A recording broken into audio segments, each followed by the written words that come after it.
नमस्कार, welcome to फाइनेंशाला। आज के टॉपिक में हम ये डिस्कस करने वाले हैं कि अगर आपकी उम्र 40 साल से ज़्यादा है तो आपके लिए कौन सा म्यूचुअल फ़ंड सही रहेगा।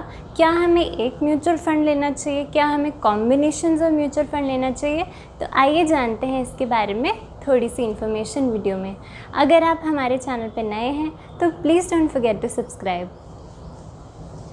तो चलते हैं आज की वीडियो की तरफ कि अगर हमारी उम्र 40 साल से ज़्यादा है तो हमें किस तरीके से अपनी म्यूचुअल फ़ंड जर्नी शुरू करनी चाहिए। अगर हमने इससे पहले कभी भी म्यूचुअल फ़ंड में पैसा नहीं डाला है तो थोड़ी सी इन्फॉर्मेशन मैं आपको देना चाहूँगी। हम मान के चल रहे हैं कि हमारी जो एज है वो 40 है, या हो सकता है कि 40 से ज़्यादा भी हो, लेकिन हम एक रफ़ एस्टिमेट लेके चल रहे हैं कि आपने अपने 20s एंड 30s में इन्वेस्टमेंट नहीं की म्यूचुअल फ़ंड के थ्रू या स्टॉक मार्केट में, लेकिन अब करना चाहते हैं और छोटे से SIP अमाउंट के साथ शुरू करना चाहते हैं। तो हमें क्या करना चाहिए। अगर हमारी एज 40 है और 5,000 रुपये का SIP अमाउंट से हम शुरू करना चाहेंगे तो हमें क्या करना चाहिए। तो मुझे ऐसा लगता है कि आप 3 म्यूचुअल फंड्स का कॉम्बिनेशन बना के चल सकते हैं। Small cap, Nifty 50 index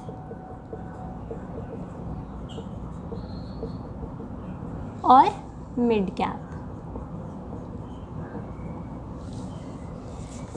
small cap हम क्यों चुन रहे हैं। स्मॉल कैप एक बहुत अच्छा फ़ंड है अगर आपके पास लंबे समय का टाइम है। अगर आप 2-3 साल के लिए आ रहे हैं तो ये सही नहीं रहेगा, लेकिन अगर 10 साल या ज़्यादा के लिए आप लगाना चाहते हैं अपना पैसा तो स्मॉल कैप से ज़्यादा बेहतर रिटर्न शायद ही आपको कुछ मिल सकती है। निफ्टी 50 इंडेक्स क्योंकि हम मान के चल रहे हैं कि हमारी उम्र 40 साल से ऊपर हो चुकी है और हम बहुत ज़्यादा रिस्क भी नहीं ले सकते मार्केट में, इसलिए ये जो है निफ्टी 50 इंडेक्स आपको हमेशा एक कांस्टेंट ग्रोथ देता रहेगा, जिससे आपका पैसा सेफ और बिना रिस्क के साथ मार्केट में बढ़ता रहेगा। मिड कैप से तो हम सब वाकिफ़ हैं कि जो मिड कैप फंड होते हैं वो अच्छी ग्रोथ भी देते हैं और स्मॉल कैप से कम रिस्की होते हैं। ग्रोथ बहुत अच्छी रहेगी यहाँ पे। अब इस 5,000 रुपये को हम इन 3 म्यूचुअल फंड्स में कैसे बांटें। तो 1,500 रुपये मैं यहाँ डाल दूँ। निफ्टी 50 इंडेक्स में 1,500 लगाना सही रहेगा और मिड कैप में सबसे ज़्यादा अमाउंट 2,000 रुपये। 5,000 का बाइफर्केशन हमने 3 हिस्सों में इसको तोड़ दिया है और 3 म्यूचुअल फंड में लगा दिया है। अब इन म्यूचुअल फंड्स के बारे में एक एग्जांपल भी मैं आपको दे दूं कि स्मॉल कैप में कौन सा बेस्ट म्यूचुअल फंड रहेगा, निफ्टी 50 में कौन सा बेस्ट रहेगा और मिड कैप में आपको कौन सा म्यूचुअल फंड अच्छा रहेगा। स्मॉल कैप के लिए क्वांट स्मॉल कैप बहुत अच्छा है। क्वांट का तो नाम ही काफ़ी है, बहुत सारी जगह क्वांट ने आउट परफॉर्म किया है बहुत सारे म्यूचुअल फंड्स से। हम अगर कंपेयर करें तो इसकी रिटर्न सबसे बेस्ट रही है, तो स्मॉल कैप में यही सही रहेगा मेरे हिसाब से। निफ्टी 50 में आप कुछ भी चुन सकते हैं, मैंने आपको जस्ट फॉर कंपैरिजन UTI बोल दिया है। और मिड कैप के लिए SBI magnum fund. SBI magnum जो है वो मिड कैप के लिए बहुत अच्छा फंड है। रिटर्न्स पे चलते हैं कि इनकी रिटर्न्स कैसी है पिछले 10 साल की। तो इसकी 36.13% है। जब से फंड शुरू हुआ है 14% इसकी है और 22.91 इसकी है। ये हो गई पिछले 10 साल या जब से ये फंड शुरू हुए हैं, सिंस देयर इंसेप्शन, जब से शुरू हैं तब से लेके अब तक की इनकी लॉन्ग टर्म रिटर्न्स। तो स्मॉल कैप आप देख सकते हैं बहुत अच्छी रिटर्न है, बहुत अच्छे CAGR हैं, तभी स्मॉल कैप में मैंने क्वांट रेकमेंड किया है। SBI मैग्नम फंड की भी बहुत अच्छी रिटर्न्स हैं कंसिडरिंग मिड कैप है, और निफ्टी 50 इंडेक्स में 14% जैसे कि एक इंडेक्स परफॉर्म करता है। अब ये हो गई रिटर्न्स, ये हो गए स्मॉल कैप के एग्जाम्पल, ये हो गए हमारे पैसे जो 3 भाग में बटे हैं, और ये हो गई हमारी उम्र। अब मैं एग्जाम्पल के थ्रू अगर आपको समझाऊं कि हमारा पैसा फ्यूचर में कितना बढ़ सकता है, तो उसके एग्जाम्पल के थ्रू मैं आपको समझाना चाहूँगी कि मान के चलते हैं हमने 5,000 रुपये की SIP की है। हर महीना हम इन 3 फंड में कुछ ऐसे पैसे डाल रहे हैं। अगर मैं रिटर्न्स की बात करूं तो ये जो रिटर्न्स हैं, मैं सबसे ज़्यादा नहीं लेना चाहूँगी, मैं सबसे कम भी नहीं लेना चाहूँगी, मैं बीच का एक एवरेज ले लेती हूँ 16%, है ना। क्यों बोलना कि 30% 20%, ये तो पास्ट की रिटर्न है ना, हो सकता है आगे चल के इतनी ना मिले, मार्केट पे डिपेंड करता है सब कुछ।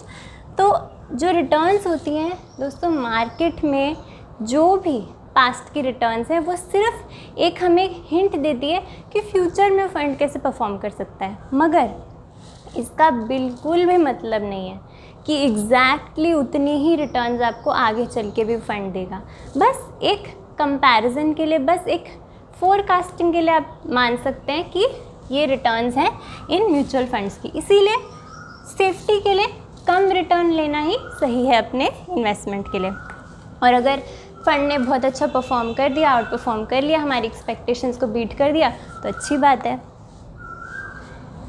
टाइम रहेगा 20 साल।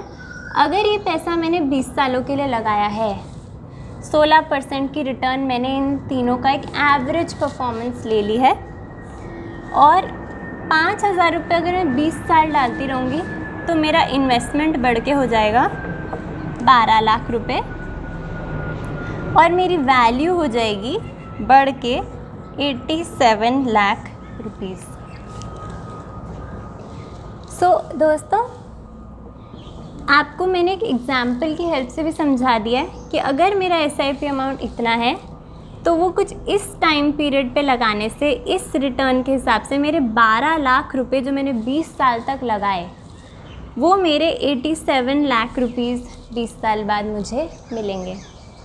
इतना छोटा सा अमाउंट हर महीना अगर आप सेव कर सकते हैं अपनी इनकम में से, अगर आप 20 के हैं, 30 के हैं, 40 के हैं, आप जिस भी उम्र में हैं, अगर आप थोड़ी थोड़ी सेविंग्स जो हैं अपनी इनकम से, अपनी इधर उधर की इनकम से, पैसिव इनकम हो, एक्टिव इनकम हो, किसी भी टाइप की इनकम हो, अगर आप बचत करके मार्केट में डालेंगे तो आपका पैसा बढ़ेगा ही बढ़ेगा। और दोस्तों ये एक रिकमेंडेशन वीडियो नहीं है, सिर्फ़ और सिर्फ एजुकेशन पर्पस के लिए, कि आप अपनी इन्वेस्टमेंट शुरू कर सकें, जाने कि मार्केट में कितनी चॉइसेस हैं, कितने सारे फंड्स हैं, कितने सारे म्यूचुअल फंड्स हैं जो बहुत अच्छा परफॉर्म कर रहे हैं और आपके पैसे को वेल मैनेज करके आपको कम से कम रिस्क में बहुत अच्छी ग्रोथ दे सकते हैं। अगर आप छोटे हैं, बड़े हैं, जैसे भी हैं, जिस भी उम्र के हैं, एक SIP ज़रूर शुरू करें, क्योंकि आप देख सकते हैं छोटा पैसा कल को कितना बड़ा बन सकता है। मेरा एम यही है कि मैं आपको एक टॉपिक जो छोटा सा है, इजी सा है, लेकिन कई लोगों को ठीक से समझ में नहीं आता, तो मैं उसको आसान भाषा में आप तक ला पाऊँ, समझा पाऊँ, यही मेरा एम है खाली। और आई होप कि आप ये SIP शुरू करें मेरी वीडियो देख के। और तब तक के लिए thank you so much for watching. Bye.